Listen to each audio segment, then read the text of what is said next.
O Apocalipse de Pedro revela um lado chocante do inferno que você nunca deveria ter visto. Esta visão foi proibida por um motivo. Pedro é guiado por Cristo através do vale escuro do castigo. Ali, blasfemos pendem pela língua sobre um poço em chamas. Diante deles, uma voz proclama os nomes dos pecadores com julgamento. Adúlteros balançam pelos cabelos sobre uma escuridão fervente. Assassinos caem em um abismo cheio de feras que mordem. Seus gritos se perdem no rugido que vem de baixo. Todo o pecado tem seu espelho. Você já viu este lado do juízo antes? Não é apenas uma história, é uma revelação. Pedro foi levado em espírito para ver o que nenhum olho mortal deveria ver.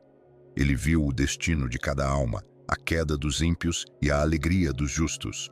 Fora dessa visão, o mundo estava em trevas. Cristãos eram caçados, escondendo-se em cavernas e catacumbas. Muitos estavam à beira de perder a esperança. Foi nesse contexto que esse texto começou a circular, como uma tocha ardendo na escuridão. Cada palavra parecia soprar vida em corações cansados. Uma promessa de que Deus ainda os via. A igreja primitiva chegou a louvar esse livro, mas você não vai encontrá-lo na sua Bíblia porque foi proibido. Será que a verdade era demais para suportar? A razão chocante vai mudar a maneira como você vê as Escrituras para sempre. Para descobri-la, precisamos começar no Egito. Por volta do ano 130 d.C., grupos cristãos começaram a passar de mão em mão um rolo chamado o Apocalipse de Pedro. Arriscavam prisão e ruína só para ouvir palavras de esperança. O texto afirmava conter as palavras do próprio apóstolo, aquele que andou com Jesus. Essa alegação, por si só, dava-lhe autoridade, mas o verdadeiro impacto vinha do que ele mostrava. Cristo conduz Pedro por uma visão que revela o fim de toda a alma. Primeiro vem o paraíso, campos iluminados, rios límpidos, rostos que brilham em paz. Os justos estão reunidos vestidos de luz, ecoando a promessa de Mateus 13:43, de que os fiéis brilharão como o sol no reino do Pai. Então, tudo escurece. Pedro vê o lugar do juízo. Cada ato de crueldade tem um castigo correspondente. Os violentos enfrentam violência, os gananciosos agarram poeira, os orgulhosos afundam sob seu próprio peso.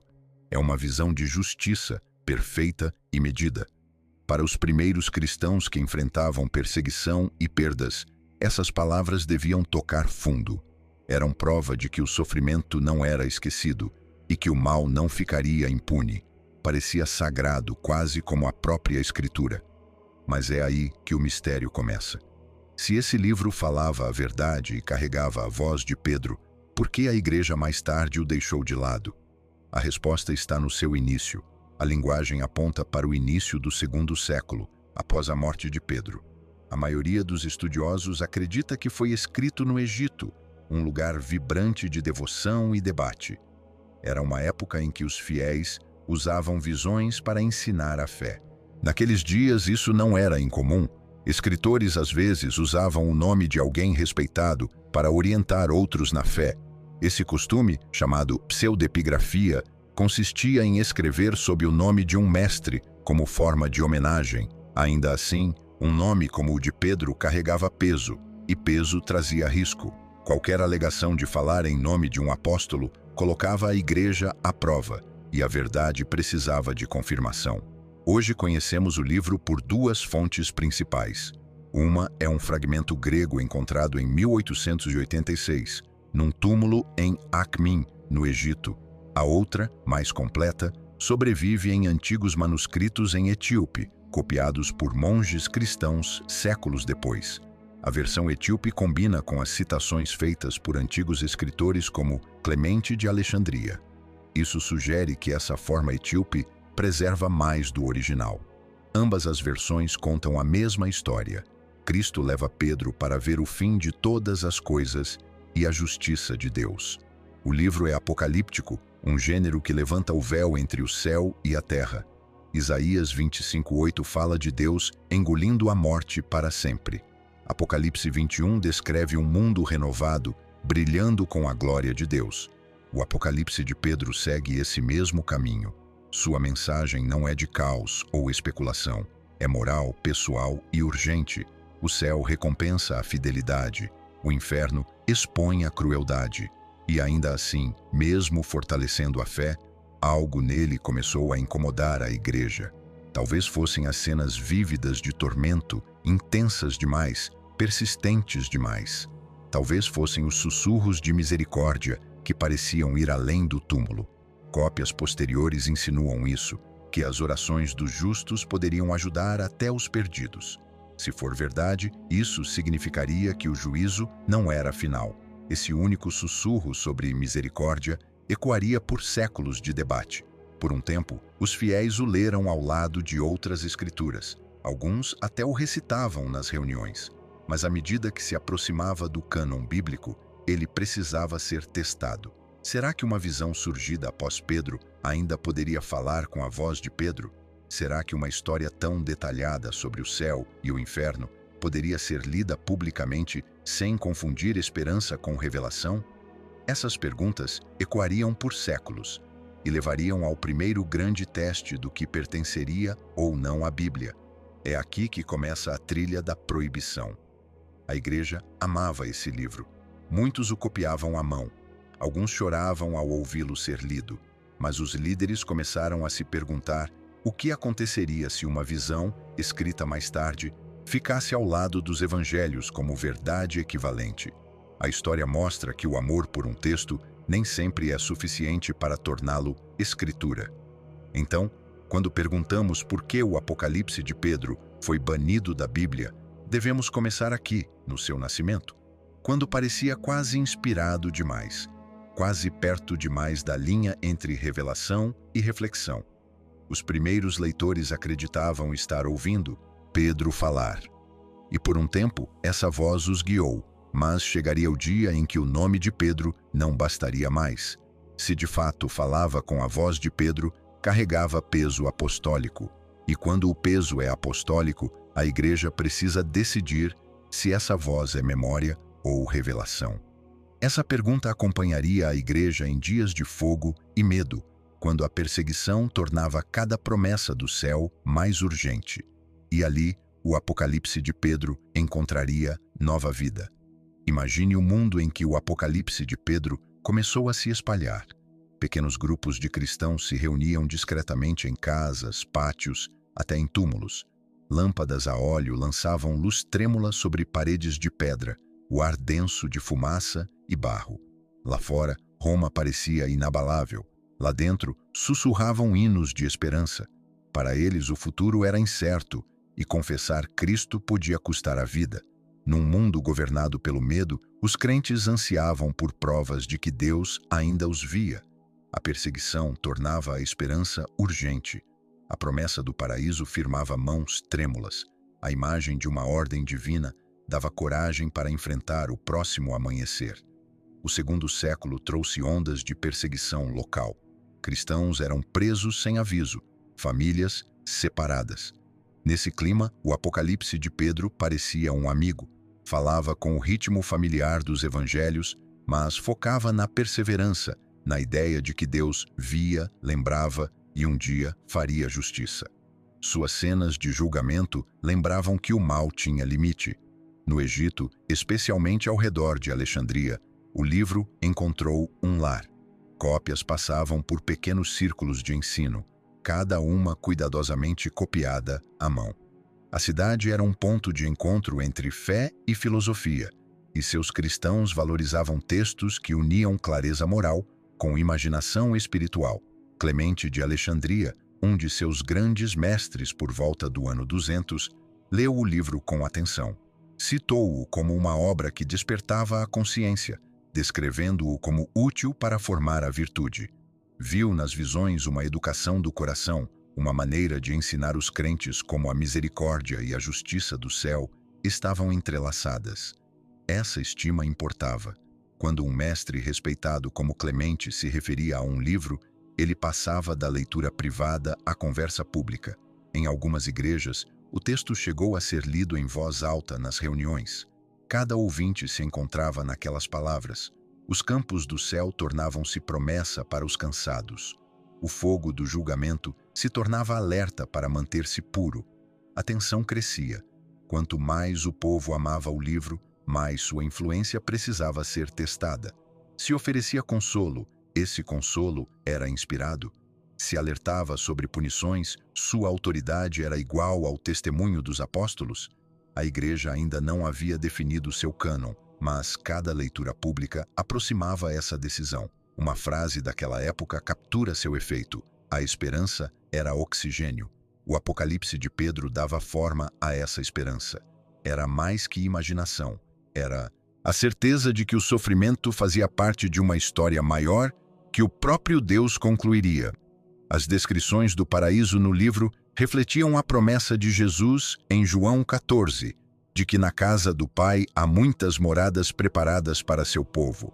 Seus alertas ecoavam a palavra de Paulo em 2 Tessalonicenses 1:9 sobre os que sofrerão a pena da separação eterna. Cada palavra unia perseverança à eternidade. Quando o chamamos de banido, devemos lembrar que ele foi antes amado. Seus primeiros leitores não buscavam novidade, agarravam-se à sobrevivência. Lembrava-lhes que nenhuma espada podia apagar a fé, e essa convicção o tornava poderoso. Poderoso demais, talvez, para ficar sem exame. Quanto mais o livro era lido, mais sua voz pressionava limites ainda em formação. O nome de Pedro bastava para torná-lo Escritura? A igreja podia permitir que cenas tão vívidas de julgamento falassem com o mesmo peso dos evangelhos? Um versículo sugeria que os justos podiam orar pelas almas em tormento e que suas orações poderiam aliviar o sofrimento dos perdidos. Para uma comunidade ferida pela violência, isso soava como compaixão além da compreensão. Mas a compaixão pode levantar suspeitas quando a doutrina ainda é jovem. Assim, o livro se espalhou. Cada cópia o empurrava mais fundo na vida da igreja. E esse sucesso, como veremos, o colocaria frente a frente com o escrutínio de Roma. Por ora, ele vive naquele momento frágil em que fé e medo respiram o mesmo ar. Em breve suas páginas chegarão a Roma, e os guardiões darão sua resposta. Ao final do 2º século, a igreja começava a aprender como guardar sua memória. Os apóstolos já haviam partido, suas cartas espalhadas pelo império, suas palavras copiadas em casas, mosteiros e mercados. Cada comunidade valorizava seus rolos, mas ainda não havia consenso sobre uma lista única. Por todo o império, os crentes confiavam em suas coleções locais como verdade, mesmo quando essas coleções diferiam entre si. Naquele tempo, o Apocalipse de Pedro ainda circulava entre as mãos dos fiéis, amado no Egito e conhecido até Roma, mas sua própria popularidade o trouxe à tona. Os líderes começavam a perguntar quais escritos poderiam guiar a igreja por gerações. Por volta do ano 180 d.C., um escriba romano escreveu uma lista curta para sua igreja. Ela listava os livros aceitos para leitura pública, os evangelhos, os atos, as cartas de Paulo, e ao seu limite apareceu uma linha que marcaria o primeiro teste formal do Apocalipse de Pedro. A lista é chamada de Fragmento Muratoriano, um breve documento em latim que enumera os escritos cristãos aceitos na Igreja Romana. Ela elogia o Apocalipse de Pedro como um livro valorizado por alguns, mas acrescenta uma frase que muda tudo. Alguns de nós não permitem que seja lido na igreja. Essa única linha conta uma história. Significa que o livro já era conhecido, já era usado e já era debatido. Ser lido na igreja significava algo sério. Significava que a congregação poderia ouvi-lo em voz alta como escritura, moldando fé e doutrina. Proibir essa leitura não rejeitava o poder moral do livro, apenas traçava um limite entre devoção e revelação. Esse limite era importante porque a leitura pública fazia um livro soar como o próprio sopro de Deus. Você consegue ouvir a tensão por trás dessa frase? Uma comunidade que ainda enfrentava perseguição queria cada palavra que pudesse fortalecer a fé. Mas os anciãos e leitores que lembravam da regra dos apóstolos sabiam que uma vez que um livro entrava na leitura pública, falava com autoridade divina. O compilador do fragmento de Muratori não dá motivos, apenas uma nota breve e o silêncio. Ainda assim, a razão é fácil de intuir. O Apocalipse de Pedro falava com fogo sobre o céu e o inferno, uma mensagem que despertava coragem, mas também temor. Se uma visão podia comover tão profundamente, a igreja precisava perguntar se esse poder vinha do testemunho apostólico ou da imaginação posterior. O nome de Pedro convidava à reverência, mas a data da escrita, décadas após sua morte, gerava dúvida. Aquela lista romana mostra o cânon se formando através de debate cuidadoso. O autor inclui o Apocalipse, o de João, mas coloca o de Pedro ao lado com hesitação. A diferença entre eles era a origem, um traçado até João, o outro incerto. Como proteger a verdade inspirada e ainda honrar as vozes que sustentaram os crentes. Para alguns, a resposta era continuar lendo em particular. Para outros, era traçar uma linha no púlpito. A frase do fragmento de Muratori captura essa decisão em tempo real, o momento em que o afeto deu lugar ao discernimento. A redação do compilador sugere que o livro ainda era respeitado. Ele não o condena, apenas relata o desacordo. E esse desacordo importa. Mostra que até em Roma, onde o próprio Pedro havia morrido, sua suposta visão ficou perto da porta, mas nunca a atravessou. A porta do cânon ficou aberta apenas por um instante, e o livro parou na soleira. Um detalhe completa o quadro. A mesma lista acolhe a sabedoria de Salomão e menciona o pastor de Hermas como um texto útil para a instrução, mas impróprio para a leitura pública. O Apocalipse de Pedro é tratado da mesma forma, honrado, circulado, mas reservado à leitura privada. Esse padrão se tornaria a prática duradoura da Igreja. Distinguir entre os escritos que edificam a fé e os que a definem. O fragmento muratoriano marca o primeiro portão, o ponto onde a visão amada do céu e do inferno encontrou a disciplina do cânon. A partir daqui, o livro carregaria tanto honra quanto suspeita. O amor que inspirou forçou a pergunta. A cautela de Roma deu a resposta. Quando a questão do Apocalipse de Pedro saiu de Roma, encontrou sua próxima audiência em Alexandria, uma cidade que respirava ideias. Ali, mestres liam as escrituras ao lado da filosofia, pesando as palavras dos profetas à luz da razão grega. Entre eles estava Clemente de Alexandria, um pensador que amava tanto a verdade quanto a santidade. Clemente leu o Apocalipse de Pedro com reverência. Em seus escritos, especialmente na Estromata, ele o cita como útil para a formação moral. Para ele, suas imagens vívidas do céu e do juízo eram lições para a alma. O paraíso inspirava a imitação da virtude, o castigo alertava contra o pecado. Numa época em que a fé muitas vezes custava a vida, essas imagens funcionavam como disciplina para o coração. Clemente não via perigo em sua leitura, apenas a chance de treinar a consciência. Sua estima manteve o livro vivo no Egito, mesmo enquanto Roma começava a hesitar. Imagine estudantes reunidos à sombra fresca da escola alexandrina, pergaminhos abertos ouvindo Clemente explicar a visão de Pedro sobre os justos brilhando em glória. As palavras soavam familiares, extraídas da mesma esperança de Mateus 25 e Apocalipse 21. Lembravam-lhes que teologia e imaginação podiam caminhar juntas, mas a geração seguinte veria as coisas de forma diferente. Quando Orígenes, aluno de Clemente, examinou o Apocalipse de Pedro, valorizou-o por seu tom moral, mas hesitou em tratá-lo como escritura. Em seus comentários, ele o lista entre os escritos conhecidos pelos fiéis, mas de autoridade incerta. O raciocínio de Orígenes era simples. A Igreja precisava saber quais vozes carregavam a inspiração do Espírito e quais traziam a reflexão humana. Para o ensino e a meditação, muitos escritos podiam ser úteis, mas para definir a fé, só o fundamento apostólico bastava. Ele podia amar um texto e ainda assim proteger o cânon.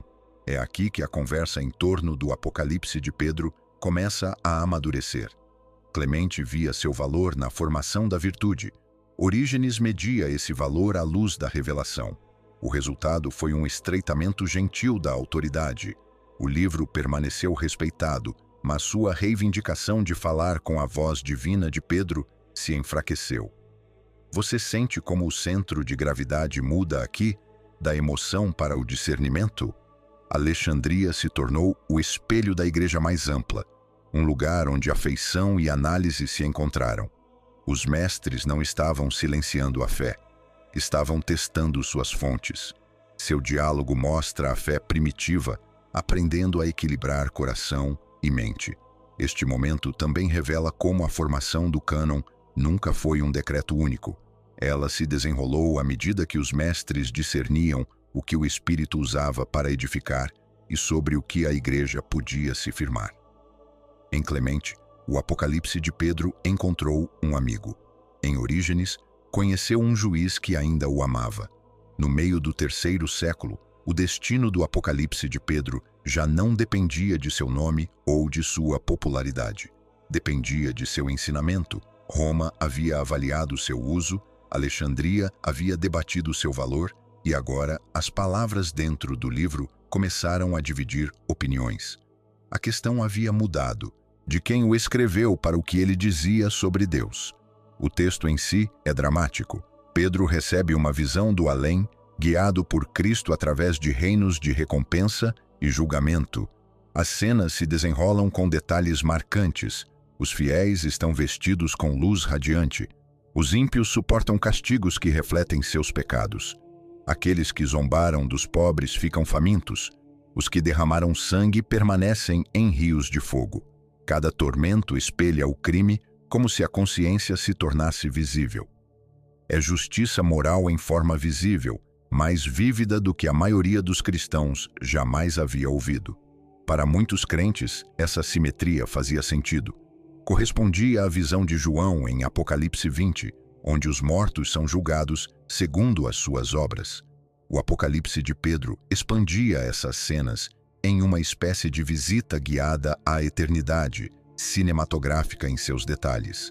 Para uma igreja perseguida, essa visão oferecia a esperança de que a crueldade do mundo seria respondida com justiça divina. Mas alguns temiam que o foco no castigo pudesse ofuscar a graça. O Evangelho ensinava que o juízo era real, mas nunca era um espetáculo. Uma descrição gráfica demais podia seduzir a imaginação em vez de treinar a alma. E por trás dessas descrições havia uma preocupação mais profunda, um fio de ensinamento que parecia estender a misericórdia além dos limites que os apóstolos haviam estabelecido. Em uma passagem, Pedro vê almas em tormento e pergunta a Cristo se os justos podem orar por elas. A resposta sugere que suas orações podem trazer alívio, talvez até libertação. A imagem é breve, mas inconfundível. Apresenta a misericórdia como uma força que pode alcançar além da morte. Para alguns, essa possibilidade era de tirar o fôlego. Numa época em que os crentes viam amigos morrerem por sua confissão, a ideia de que a misericórdia ainda podia agir após o túmulo soava como a vastidão do amor de Deus. Mas, para outros, isso gerava confusão. As Escrituras falavam do juízo como algo definitivo. Hebreus 9:27 diz: "Ao homem está ordenado morrer uma só vez, vindo depois disso o juízo." Sugerir que o veredito poderia ser suavizado depois ameaçava a urgência do arrependimento agora. O próprio Orígenes lutou com essa tensão. Era atraído pela ideia de que o amor divino não descansaria até que toda a alma fosse curada, mas sabia que a igreja não estava pronta para proclamar tal mistério como doutrina. Leitores posteriores levariam suas especulações adiante, mas em sua própria vida, ele manteve sua linguagem com cautela. Ainda assim, seu interesse discreto no tema manteve viva a suspeita em torno do Apocalipse de Pedro. Logo, essa suspeita se tornaria doutrina, à medida que os bispos buscavam definir o que podia ser pregado como verdade. Manuscritos descobertos séculos depois confirmam que esse motivo de misericórdia não foi invenção de editores modernos. Os fragmentos etíopes e de Rainer preservam vestígios dessa passagem. Eles mostram que leitores antigos a copiavam e valorizavam, mesmo enquanto teólogos hesitavam. A igreja precisava decidir. Um livro que sugeria redenção pós-morte podia permanecer ao lado dos escritos apostólicos que fixavam a salvação nesta vida? Aqui o debate se tornava doutrinário. O problema não era medo da imaginação, era fidelidade à revelação. Os líderes da igreja estavam formando a regra da fé, o padrão de verdade que protegia os fiéis da distorção. Cada ensinamento precisava harmonizar com o testemunho apostólico, e este parecia sair do compasso. O problema não era que o livro oferecia misericórdia, mas que deixava a porta do juízo entreaberta. É possível quase sentir a cautela com que caminhavam. Um texto tão amado, tão cheio de força moral, não podia ser descartado de forma leviana. Mas se até uma única passagem comprometia a clareza do Evangelho, precisava permanecer fora do cânon. O mesmo impulso que antes espalhou o livro agora começava a restringir seu alcance. O amor por suas imagens permaneceu, mas a confiança em sua doutrina vacilou. A misericórdia é certa, o tempo não. Esse se tornou o veredito não dito. A compaixão de Deus era garantida, mas o momento de recebê-la pertencia a esta vida, a que é selada pela fé e pelo arrependimento. É aqui que a exclusão começa a parecer inevitável. A teologia fechou a porta. A igreja podia honrar um livro que inspirava coragem, mas não um que borrasse a linha entre advertência e esperança. E a partir desse momento, o Apocalipse de Pedro passou a ser tanto um consolo lembrado, quanto um alerta registrado, um espelho de quão perto o amor e a verdade podem chegar antes de precisarem se separar. No início do quarto século, o debate que havia começado em lares e escolas chegou às mesas dos historiadores. O Império Romano havia mudado. O cristianismo, antes perseguido, começava a ganhar espaço na vida pública.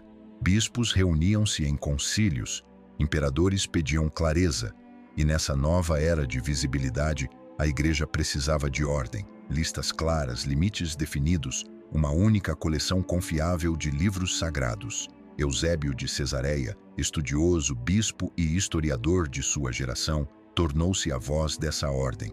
Foi o primeiro a escrever uma história completa da igreja, dos apóstolos até seu próprio tempo. Reuniu registros e descreveu como os cristãos liam e adoravam. Em seu método cuidadoso, vemos a mente da igreja tomando forma. Ao olhar para as prateleiras de escritos cristãos, ele via tanto devoção quanto confusão. Muitos livros reivindicando nomes apostólicos, muitos relatando visões do céu e do juízo. Para preservar a fé, ele dividiu o que via. Eusébio colocou os escritos em 3 grupos.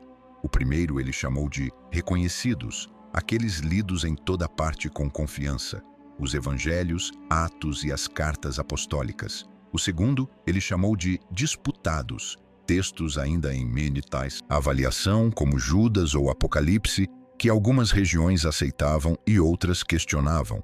O terceiro ele chamou de rejeitados, obras que podiam ter valor para a leitura privada, mas nunca poderiam ser tratadas como escritura. Nesse terceiro grupo ele colocou o Apocalipse de Pedro. Essa única linha em seu catálogo fixou o lugar do livro na história. A visão que antes despertava coragem entre os perseguidos, agora vivia sob o título de Escritos Rejeitados. Eusébio acrescentou que nenhum mestre importante da igreja jamais o havia citado como escritura. Registrou sua existência com respeito, mas sem endosso. Já não era questão de gosto pessoal, a própria categoria tornou-se o veredito. Essa decisão não surgiu de hostilidade. Foi moldada pela mesma inquietação que havia crescido por gerações, os castigos vívidos, os indícios de misericórdia além do juízo, a voz autoral incerta. Eusébio herdou essas dúvidas e as escreveu na estrutura que guiaria os concílios posteriores. Sua lista era mais do que um registro, era um mapa da confiança. Podemos imaginá-lo em sua escrivaninha em Cesareia, pergaminhos abertos ao lado de cartas vindas de todo o império, perguntando quais textos tinham consenso entre as igrejas. Cada região guardava memórias de escritos amados, mas a nova era exigia unidade. Se as escrituras seriam lidas em público, copiadas para imperadores e traduzidas para novos idiomas, precisavam de uma base definida. A fé que sobreviveu à perseguição estava entrando no arquivo da história. As categorias de Eusébio mudaram tudo. A partir desse momento, a linguagem de reconhecidos, disputados e rejeitados tornou-se padrão. O que antes era julgamento pessoal, agora era memória institucional. O livro que consolou mártires foi preservado apenas como exemplo de devoção, não de doutrina. Em suas próprias palavras, Eusébio buscava registrar o que é verdadeiro e o que é falsamente atribuído.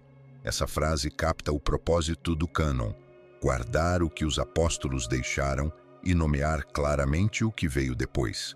Para muitos crentes, essa mudança foi silenciosa. Cópias do Apocalipse de Pedro ainda existiam, ainda lidas por alguns, especialmente no Egito e na Palestina. Mas a partir de então, nenhum concílio o incluiria. A fronteira formal havia sido traçada, e o livro agora vivia além dela. Categorias tornam-se fronteiras. A pena do historiador fez o que anos de debate não conseguiram. A linha foi gentil, mas definitiva. A Igreja falou com cuidado, concedendo honra a um livro que um dia guiou os fiéis, mas reservando o lugar mais alto para os escritos nascidos do testemunho apostólico. Esse ato não foi repressão, foi responsabilidade. As listas de Eusébio permitiram que a Igreja carregasse suas escrituras por séculos de tradução e reforma sem perder seu centro. O Apocalipse de Pedro permaneceu como memória de quão longe podia alcançar a devoção antiga e de quão cuidadosamente a verdade precisava ser protegida quando o império começou a ouvir. Consegue sentir a tensão entre afeto e dever naquele momento? As categorias do historiador parecem frias no pergaminho, mas foram traçadas por mãos que amavam as mesmas histórias que os fiéis. A diferença era a responsabilidade. A Igreja já não podia se apoiar apenas na emoção, precisava se apoiar no testemunho. Quando a fé se torna história, o que de fato permanece? A letra ou o amor que um dia a preencheu? Essa pergunta seguiria o Apocalipse de Pedro além da rejeição, para dentro da própria vida de adoração. Quando o quarto século se aproximava do fim, a carta de um bispo definiria o que gerações haviam apenas debatido. O ano era 367, e a voz era a de Atanásio de Alexandria, o mesmo defensor da divindade de Cristo que enfrentara imperadores. A cada Páscoa, ele enviava uma carta festiva às suas igrejas, orientando-as sobre jejum, adoração e doutrina. Naquele ano, sua mensagem trazia algo novo, uma lista. Ele escreveu com clareza e sem hesitação os nomes dos 27 livros que compõem o Novo Testamento que ainda temos hoje: Mateus, Marcos, Lucas e João, os Atos dos Apóstolos, as cartas de Paulo, Pedro, João, Tiago e Judas, por fim, o Apocalipse de João. Nada mais, nada menos. Pela primeira vez, a forma completa do cânon surgiu em uma única linha de tinta.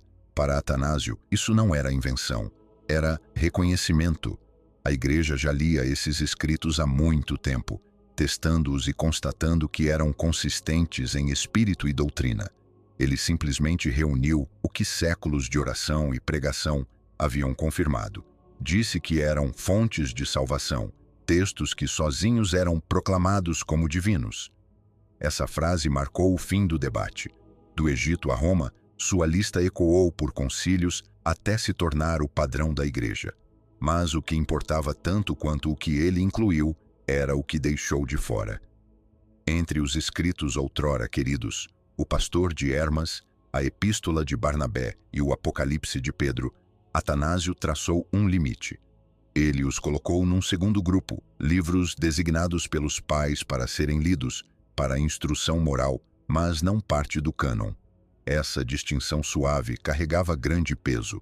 Significava que a reverência podia permanecer sem gerar confusão. Um crente ainda podia lê-los, mas jamais pregá-los como escritura. É quase possível sentir o equilíbrio que ele buscava: unidade sem repressão, verdade sem excesso. A Igreja estava cansada de disputas e de novas revelações. Para proteger a fé, Atanásio fixou a linha. Sua lista ofereceu certeza aos leitores que herdaram tanto coragem quanto o caos dos séculos anteriores. Este foi o divisor de águas canônico, o ponto sem retorno para o Apocalipse de Pedro. Uma vez que Atanásio nomeou os 27, a conversa terminou. Os concílios posteriores afirmariam sua lista, mas nenhum a expandiria. A porta que permanecera entreaberta desde os primeiros debates romanos agora se fechava em silêncio, de forma decisiva. Ele deu 3 razões: origem apostólica, doutrina sólida e uso comum. Um livro precisava ter origem nos apóstolos, concordar com sua doutrina e ser reconhecido por toda a igreja. O Apocalipse de Pedro falhava nesse primeiro critério. Sua voz falava como Pedro, mas ninguém podia provar que vinha dele. Seu ensinamento inspirava temor reverente, mas partes dele, o motivo da misericórdia, os castigos intensos, pareciam distorcer o equilíbrio do Evangelho. E embora algumas regiões ainda o lessem, outras o haviam deixado desaparecer. Aos olhos de Atanásio, esse silêncio dizia tudo. Ainda assim, seu tom permaneceu pastoral. Ele não condenou os livros excluídos, chamou-os de legíveis, um termo que lhes conferia dignidade sem autoridade. Sua decisão preservou a devoção da Igreja ao mesmo tempo em que ancorava sua doutrina. O cânon, antes fluido, agora estava fixo, um poço cujas águas eram claras e protegidas. Cânon significava simplesmente regra, uma linha de medida. E com a carta de Atanásio, essa linha se estendeu por todo o mundo cristão. Quando escribas posteriores copiaram suas palavras, não acrescentaram hesitação alguma. Os 27 eram o cânon, tudo o mais pertencia à memória, não à norma.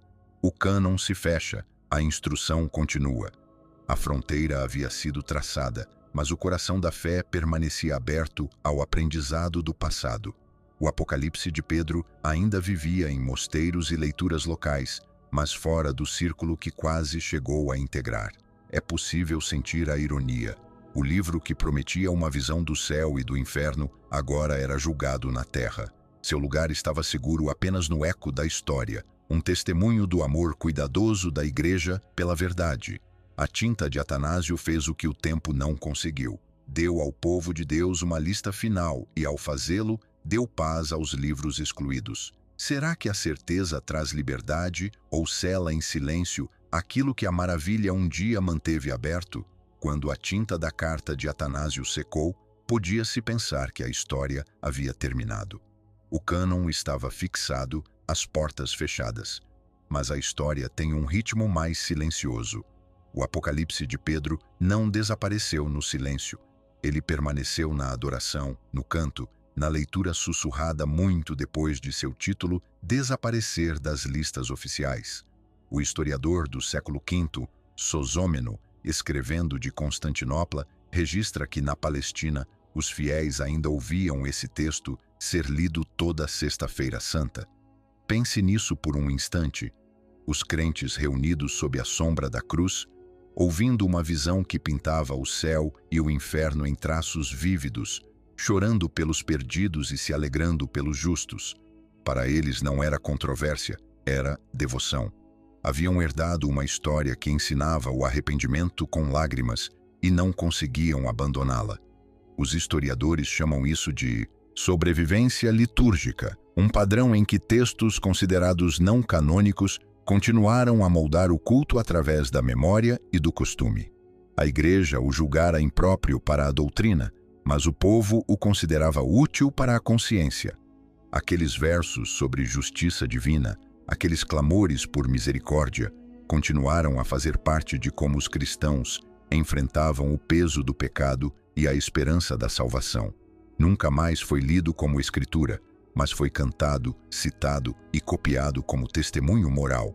Em mosteiros do deserto, escribas continuaram a copiá-lo, com páginas gastas mostrando o quanto era lido. Sua mensagem ainda perfurava o coração. O pecado é real, o juízo está próximo, a misericórdia é preciosa. Eusébio o havia chamado de rejeitado, Atanásio o havia deixado fora do cânon, mas nessas leituras locais ele permanecia vivo, fora do cânon, dentro da capela. Esse é o paradoxo de sua permanência. Foi cercado doutrinariamente, mas preservado espiritualmente. A cautela da Igreja protegeu a linha da inspiração, enquanto os crentes comuns mantiveram viva a chama do alerta que primeiro deu força ao livro. Eles não se rebelaram, eles se lembraram, voltando o coração ao se depararem com o peso da justiça divina. Das leituras da Sexta-feira Santa na Palestina aos mosteiros do deserto do Egito, sua voz perdurou discretamente na adoração muito tempo depois de o cânon ter se fechado. Com o passar dos séculos, novas línguas carregaram seus ecos. Na Etiópia, a chama ardeu por mais tempo. Durante séculos, monges o copiaram e o leram durante a Semana Santa, tratando-o como instrução moral entrelaçada ao culto. Sua imagem fluiu silenciosamente para a imaginação moral da arte cristã, o fogo, a ascensão, a libertação dos perdoados. Mesmo quando sem nome, seu tom permanecia. O cânon tinha limites, mas dentro desses muros, a memória ainda respirava. A Igreja, ao guardar as Escrituras, não apagou a devoção. O povo, ao preservar a história, não quebrou a ordem. Esse foi o equilíbrio que permitiu à fé perdurar. Doutrina assegurada, anseio preservado. Quando ouvir falar de livros banidos da Bíblia, lembre-se disto: a maioria nunca foi queimada ou enterrada. Foram peneirados, avaliados e postos de lado, mas seus ecos ainda moldaram corações. O Apocalipse de Pedro sobreviveu porque respondia a uma dor humana, o desejo de saber que a justiça e a misericórdia estariam ambas presentes no fim de todas as coisas. E talvez por isso Deus permitiu que ele permanecesse nas sombras, para que os fiéis ainda pudessem vislumbrar, através de suas palavras, a gravidade do julgamento e a promessa da redenção. Em 1886, arqueólogos em Akhmin, no Egito, descobriram um fragmento grego do Apocalipse de Pedro dentro do túmulo de um monge. Séculos depois, uma versão etíope mais longa veio à tona, ainda copiada por monges que a tratavam com reverência. Juntas, essas descobertas provaram que o livro jamais havia realmente desaparecido. O ar de mistério se aprofundou quando se percebeu que as mesmas imagens de fogo, misericórdia e juízo já haviam penetrado na imaginação cristã posterior. O Apocalipse de Pedro havia sobrevivido além de suas próprias páginas, fluindo para a arte, a poesia e a devoção. Seu redescobrimento deu sentido a uma longa cadeia de influência. Muito antes de ser reencontrado, o Apocalipse de Pedro já moldava a imaginação cristã. O Apocalipse de Paulo, no século IV, expandiu sua visão, uma jornada guiada por recompensas e punições que ecoava a estrutura de Pedro. Artistas medievais esculpiram essas mesmas cenas de justiça e misericórdia em catedrais, transformando teologia em pedra e cor. Séculos depois, Dante reuniria esses ecos em sua Divina Comédia, onde cada pecado encontra seu reflexo e cada graça, sua ascensão. Através dos tempos, a visão perdida de Pedro tornou-se a linguagem do juízo e da esperança. O livro pode ter sido perdido para o cânon, mas estava vivo na cultura. É aqui que a história se torna luminosa. Um texto não canônico, escrito em tempos perigosos, moldou como os crentes imaginariam a eternidade por mais de um milênio. Seu redescobrimento não inventou a conexão, revelou-a. O Apocalipse de Pedro estivera escondido à vista de todos o tempo todo, em sermões sobre juízo, em arte que representava as balanças da misericórdia, no anseio humano de ver a justiça tornar-se visível. Os estudiosos ainda analisam cada fragmento, comparando-os com os trechos citados por mestres antigos. Veem em sua sobrevivência um tipo de providência, perda suficiente para nos manter humildes, recuperação suficiente para nos manter aprendendo. Os monges etíopes que o copiaram jamais imaginaram que estavam preservando um tesouro para os olhos modernos. No entanto, por meio deles, a corrente da memória se manteve. Paulo escreveu certa vez que tudo o que está oculto será revelado. Quando aqueles fragmentos emergiram de Akhmin, parecia que essa promessa estava em movimento. O que estava perdido tornou-se visível outra vez, e o mundo lembrou-se de um livro que, um dia, moveu a igreja primitiva às lágrimas. Quase se pode sentir a continuidade, ecos de misericórdia e juízo atravessando os séculos. um milagre silencioso de resistência. O Apocalipse de Pedro havia vivido invisível na arte, na pregação e na imaginação. A fé deixa rastros mesmo quando as instituições seguem adiante. Será que Deus às vezes esconde uma testemunha na história, esperando pelo século certo para escutá-la novamente? Quando os fragmentos reapareceram, confirmaram o que a história já havia mostrado. A visão de Pedro moldou a imaginação posterior. O Apocalipse de Paulo a expandiu numa jornada mais longa pelo céu e pelo inferno. Lido em voz alta nos mosteiros, traduzido para diversas línguas, tornou-se um dos escritos cristãos mais populares da antiguidade tardia. As pessoas ansiavam por ver a justiça descrita com tanta clareza, por imaginar a jornada da alma tornada visível. Em muitas catedrais, afrescos do juízo final se inspiraram diretamente nessas visões. Pecadores pesados em balanças, santos resplandecentes, anjos conduzindo os justos à luz. Era a imaginação moral de Pedro, ampliada pela pena de Paulo e levada à pedra e à cor. Da visão de Paulo surgiu a arquitetura da arte cristã. Santos radiantes, pecadores pesados, misericórdia ardente em cor e pedra. Séculos depois, Dante daria voz a essas mesmas visões na poesia. Em sua Divina Comédia, cada pecado encontra seu reflexo e cada graça sua ascensão, o ritmo traçado primeiro no Apocalipse de Pedro. O Apocalipse de Pedro ensinava a partir das margens, fora do cânon, mas dentro da imaginação. Essa é a influência sem cânon, verdade carregada pela narrativa, enquanto a doutrina mantém o centro firme. Paulo disse certa vez que cada obra será provada pelo fogo, e o que resistir revelará seu fundamento. O Apocalipse de Pedro passou nesse teste pela transformação. Cada recontagem refinou seu sentido, enquanto o cânon mantinha o centro intacto.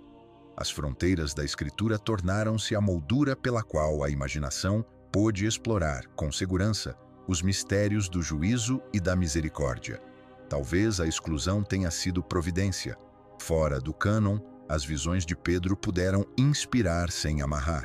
A revelação guardava a fé, a imaginação explorava seus ecos. Juntas formaram a harmonia entre disciplina e maravilha.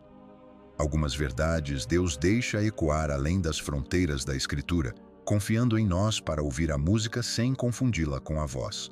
Ao traçar a jornada do Apocalipse de Pedro, desde seus primeiros leitores até seus últimos ecos, o veredito torna-se claro.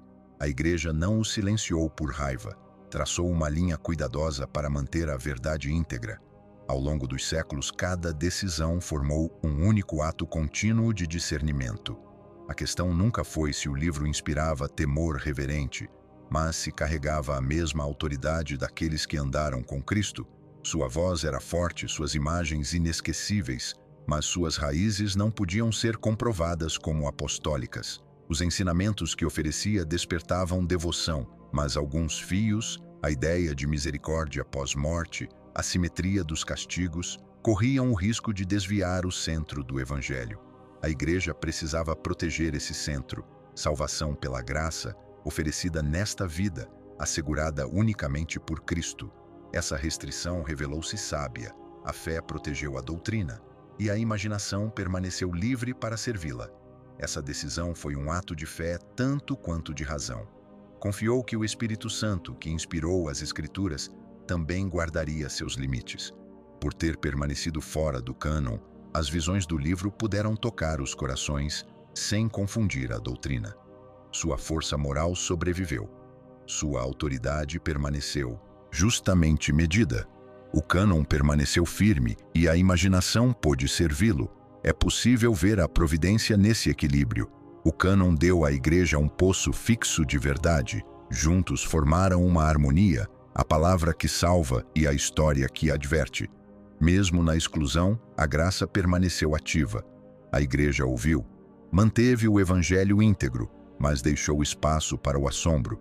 É por isso que os limites importavam, para guardar a pureza da fé, para que a imaginação servisse à revelação, em vez de competir com ela. Agora, olhando para trás, a quase inclusão do livro parece parte do desígnio. Mostra que Deus não desperdiça a devoção do seu povo. A mesma mão que estabeleceu o cânon também permitiu que essa visão perdurasse para testar e ensinar sob o cuidado da história.